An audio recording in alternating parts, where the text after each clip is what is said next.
Hi, welcome to the Spark Fundamentals course. This lesson will cover Spark configuration, monitoring, and tuning. After completing this lesson, you should be able to describe the cluster overview, configure Spark by modifying Spark properties, environmental variables, or logging properties, monitor Spark and its applications using the web UIs, metrics, and various other external tools.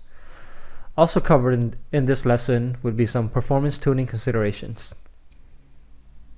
There are three main components of a Spark cluster. You have the driver, where the Spark context is located within the main program. To run on a cluster, you will need some sort of cluster manager. This could be either Spark standalone cluster manager, Mesos, or Yarn. Then you have your worker nodes, where the executor resides. The executors are the processes that run computations and store the data for the application. The Spark context sends the application, defined as jar or Python files, to each executor. Finally, it sends a task for each executor to run. Several things to understand about this architecture. Each application gets its own executor. The executor stays up for the entire duration of the application.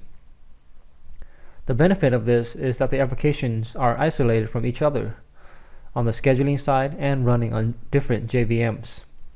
However, this means that you cannot share data across applications. You will need to externalize the data if you wish to share them between the different applications. Spark applications don't care about the underlying cluster manager. As long as it can acquire executors and communicate with each other, it can run on any cluster manager. Because the driver program schedules tasks on the cluster, it should run close to the worker nodes on the same local network.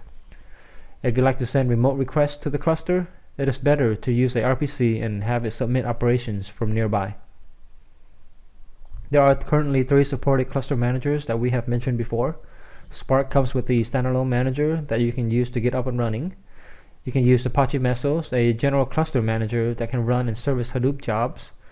Finally, you can also use Hadoop Yarn, the resource manager in Hadoop 2. In the lab exercise, you will be using Big Insights with Yarn to run your Spark applications. Spark configuration. There are 3 main locations for Spark configuration. You have the Spark properties, where the application parameters can be set using the Spark conf object or through the Java system properties.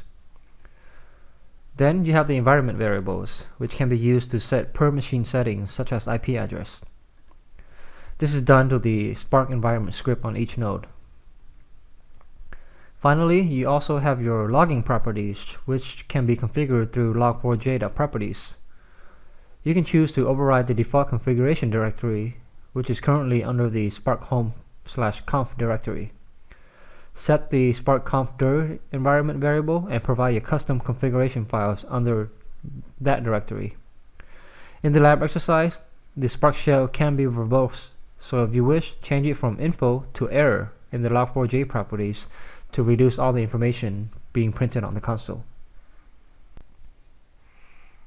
There are 2 methods of setting Spark properties.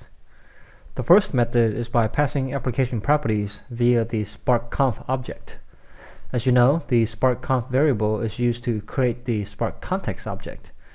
In the example shown on this slide, you see that the master node as local, the app name as counting sheep, and you allow 1 GB for each of the executor processes. The second method is to dynamically set the Spark properties. Spark allows you to pass in an empty Spark conf when creating the Spark context as shown on the slide.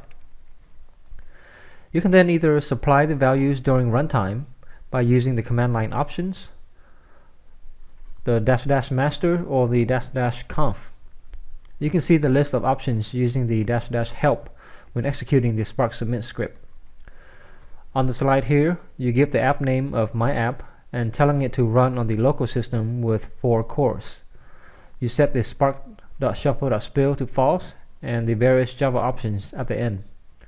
Finally, you supply the application jar file after all the properties have been specified. You can find a list of all the properties on the Spark website. Another way to set the Spark properties is to provide your settings inside the spark defaults.conf file. The Spark submit script will read in the configurations from this file. You can view the Spark properties on the application web UI at the port 4040 by default. One thing I'll add is that properties set directly of the Spark conf takes highest precedence.